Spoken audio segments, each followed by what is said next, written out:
Hello everyone, this is me Jahan. Welcome to my new blog.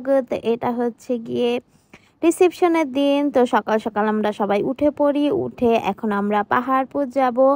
তো এখন চৈতিদের হচ্ছে গিয়ে রিসেপশনের দিন একটু আউটডোর শ্যুট ছিল। তো এই জন্য এই যে ওদেরকে আমরা পিক করে নেই। তো আমরা 2 মাইক্রো করে সবাই মিলে চলে যাই পাহাড়পুরে। তো ভাবছিলাম এত দূর যখন এসেছি তো একটু ঘোরাঘুরি করে মানে একটু নওগাঁ শহরটা, তারপরে এই পাহাড়পুর এগুলো সব দেখেই তারপরে যাই। তো এরপরে আমরা রেডি হয়ে পাহাড়পুর চলে যাই, যেন ওখান থেকে ভেন্যুতে চলে যেতে পারি। তো আমি আর আমার ননদ রেডি হয়ে পড়েছি। এরপরে আমরা চলে যাচ্ছি পাহাড়পুরে। পাহাড়পুরটা দেখতে কিরকম তোমরা এখন দেখতেই পারবে।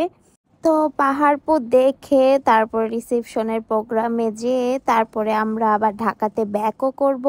তো ওই দিন অনেক বড় একটি লং জার্নি হবে আমাদের। আর এই যে পাহাড়পুর দেখতে পাচ্ছ, এদিক দিয়ে গেলে মানে এদিকে একটা গেট আছে, এদিক দিয়েও ঢোকা যায়, আবার আরেক দিক দিয়ে গেট আছে, ওদিক দিয়েও যাওয়া যায়।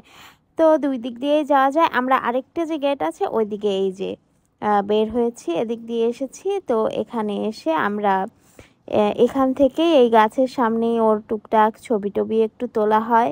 আমিও কয়েকটা ছবি তুলে নিয়েছিলাম এখানে। আর আমার চাচা শ্বশুর তো আমাকে খুবই সাপোর্ট করে, সবাই খুব সাপোর্ট করে। চাচু খালি বলছিল এখানে তোমার কন্টেন্ট আছে, ওখানে কন্টেন্ট আছে। তো আলহামদুলিল্লাহ, মাশাল্লাহ, দে আর সো সাপোর্টিভ। তারপরে এখানে একটু মেলা টাইপেরও কিছু ছিল। এইখানে ওই যে মহিলারা বসেছিল, বাট অনেক দাম চাচ্ছিল। তারপরে আমি একটা জিনিস কিনেছি, বাট এখান থেকে না, কোথা থেকে কিনেছি সামনেই তোমরা দেখতে পারবে।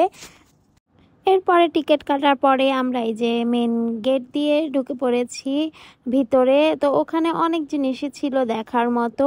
আর ঠান্ডার দিন ছিল, তারপর অনেক রোদ ছিল, তো গরমই লাগছিল। আমি একটা শল নিয়ে গেছিলাম। আর ওই যে বাংলাদেশের মানচিত্র ওখানে আঁকা ছিল, মানে ঘাসের মধ্যে দিয়ে বাংলাদেশের মানচিত্র ছিল। এরপরে এই দোলনাটাতে একদমই ফ্রি পেলাম না, একজনের পর একজন বাবু বসছিল।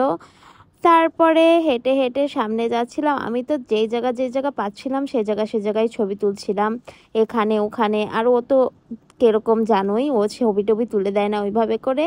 তো আমি একটু আমার দেবরকে বলছিলাম, আমার ননদকে বলছিলাম যে একটু ছবি তুলে দাও। ওকে আমার এত বলতে ভালো লাগে না, নিজের থেকে একটু বলে না এসো তোমাকে ছবি তুলে দেই, হোয়াট এভার। তো যাই হোক, তারপরে আমি ছবি টবি তুলি। এই যে এখানে বসে আমি কয়েকটা ছবি তুলি, যেহেতু আমার ফেসটা আমি দেখাতে পারবো না তাই আর দেখছি না ছবিগুলো। এরপরে খুবই ওই যে ওদের ফটোশ্যুট চলছিল ওখানে। তারপরে আমরা এই যে এদিক দিয়ে যাচ্ছিলাম, ভাইয়া এখানে খুব দারুণ দারুণ পিকচার্স ক্লিক করে দিয়েছে আমাদেরকে। এরপর আমি এখানে একটা কঠিন এই গানটাতেও একটা রিলস বানিয়ে নিয়েছি, যেটা আমার ইনস্টাগ্রামে আছে।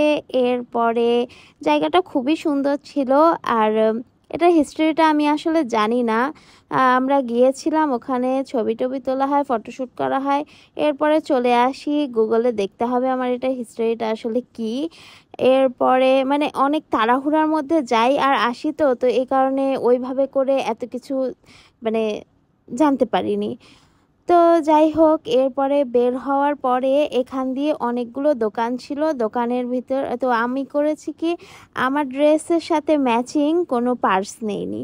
তো আমি ওই একটা এই যে এই দোকানটাতে গিয়েছি, যাওয়ার পরে দেখলাম লোকটা ভালোই। তো ওনার সাথে কথা টথা বলে ভালোই লাগলো। আর উনি রিজনেবল প্রাইসও চাচ্ছিল। তারপরে এই যে এই ব্যাগটা আমি কিনে ফেলি খুবই রিজনেবল প্রাইসে। বাট আমি এমনভাবে ক্যারি করেছি যে কেউ বুঝবেই না এত কম দামে এই ব্যাগটা আমি কিনেছি। তো যাই হোক, এরপরে এই যে আমরা এখন যাচ্ছি ভেন্যুতে। তো রিসেপশন ব্লগটি আসছে, like comment share, bye bye everyone.